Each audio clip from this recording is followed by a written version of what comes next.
Et c'est parti pour Investir Responsable, le rendez-vous dédié à l'investissement durable ou responsable de Smart Patrimoine. Et en l'occurrence, aujourd'hui, nous allons tenter de comprendre quelles sont les stratégies d'engagement que peuvent mettre en place les fonds d'investissement, des stratégies d'engagement que peuvent mettre en place des fonds en matière d'investissement actions, mais aussi en matière d'investissement obligataire. Et pour cela, nous avons le plaisir de recevoir sur le plateau de Smart Patrimoine Jean-Baptiste Morel. Bonjour Jean-Baptiste Morel. Bonjour Nicolas. Bienvenue sur le plateau Smart Patrimoine. Vous êtes responsable recherche ESG chez Arkea Investment Services. Alors, la temporalité, l'actualité, la saison des assemblées générales qui approche invite évidemment à se poser la question de la stratégie d'engagement. Est-ce qu'on peut rapidement rappeler quand même ce que veut dire mettre en place une stratégie d'engagement quand on est un fonds d'investissement ? Alors quand on est un fonds, que ce soit en action ou en obligation, on essaie de dialoguer le plus possible avec les entreprises dans lesquelles on peut investir pour essayer de promouvoir les meilleures pratiques. D'accord. Ça fait partie de notre rôle d'investisseur responsable.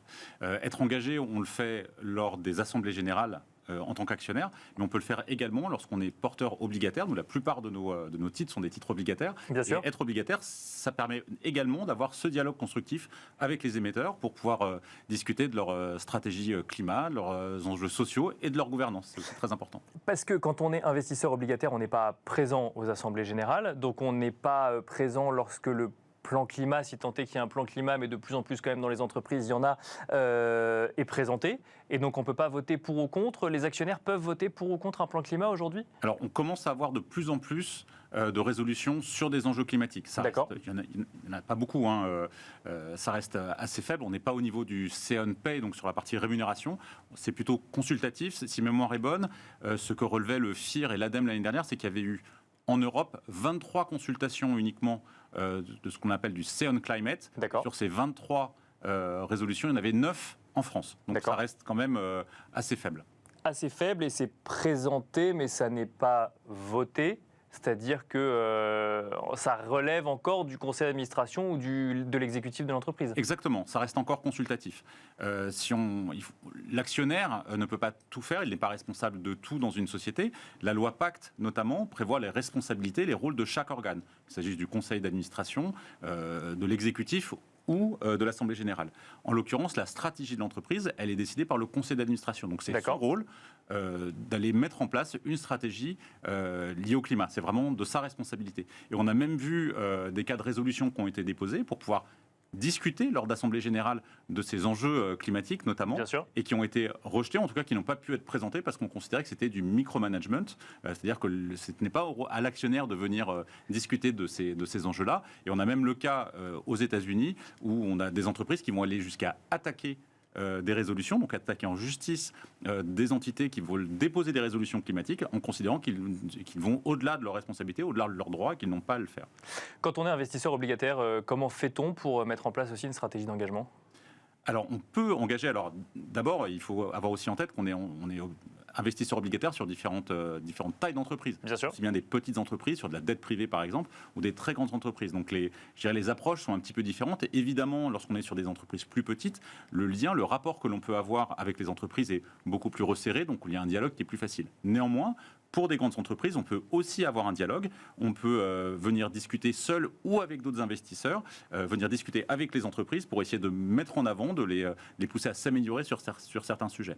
Et donc là, on sort mais du calendrier de l'Assemblée générale à proprement parler, ça se fait tout au long de l'année. Exactement, c'est vraiment tout au long de l'année et on répond à une véritable stratégie. De notre côté, par exemple, on a décidé de mettre en place une stratégie avec des thèmes spécifiques d'engagement qui vont porter par exemple sur le climat, sur la biodiversité, sur la question de la diversité ou des droits de l'homme, notamment dans la chaîne d'approvisionnement. D'accord. Et en fonction de ces thèmes, on va aller regarder quels sont les émetteurs que nous pouvons avoir en portefeuille qui sont les plus impactants sur ces thèmes et engager un dialogue avec eux. Et donc ce dialogue, on l'aura soit de manière individuelle, en allant contacter l'entreprise, soit de manière collaborative avec d'autres investisseurs, puisqu'il y a des réunions d'investisseurs sur certains sujets. Il y a quelques semaines, on parlait beaucoup des polluants éternels, et il y a une initiative qui existe qui s'appelle Chemsec, qui réunit un ensemble d'investisseurs pour aller parler avec les émetteurs, notamment du secteur de la chimie, de cet enjeu de polluants éternels.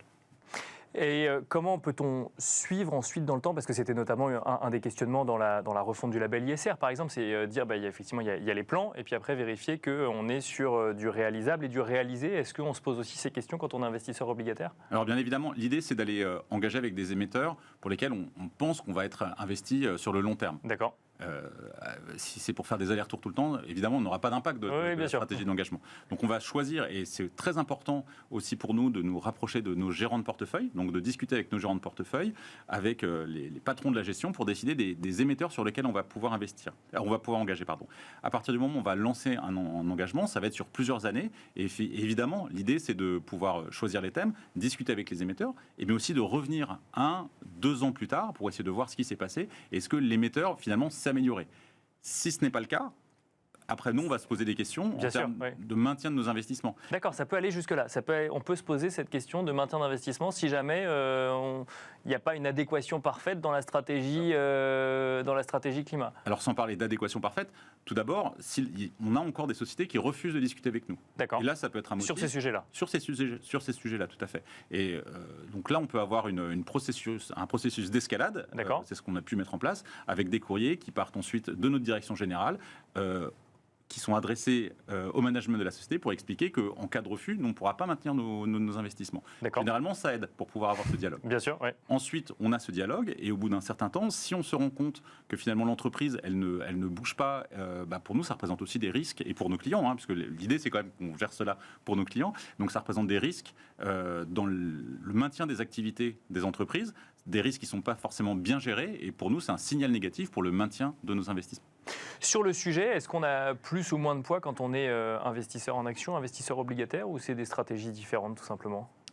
Alors, quand on discute avec des entreprises, en fait, on va regarder la performance ou la gestion de ces enjeux-là d'une entreprise, quel que soit de notre point de vue, que l'on soit porteur obligataire ou actionnaire.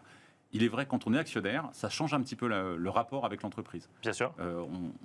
On a des droits qui sont différents, c'est ce qui est prévu par la réglementation. On peut voter aussi parfois contre un dirigeant parce qu'on considère qu'il ne va pas assez loin sur certains enjeux, là où lorsqu'on est finalement porteur d'obligations, on n'a malheureusement pas cette possibilité. Pas encore assez d'outils, mais c'est peut-être justement des outils, des questionnements qu'il faut avoir aussi en termes juridiques, tout simplement, pour offrir plus d'outils aux porteurs obligataires. Alors il ne faut pas mélanger les genres. On n'est pas porteur obligataire, néanmoins on a de plus en plus de dialogue quand on est porteur obligataire, et puis effectivement on pourra avoir des outils, on commence à avoir des votes du côté des obligataires, parce qu'on reste, je dirais, une des parties prenantes de l'entreprise qu'il faut prendre en compte. Merci beaucoup Jean-Baptiste Morel. Je rappelle que vous êtes responsable recherche ESG chez Arkea Investment Services. Merci beaucoup. Merci Nicolas. Et quant à nous, on se retrouve tout de suite dans Enjeu Patrimoine.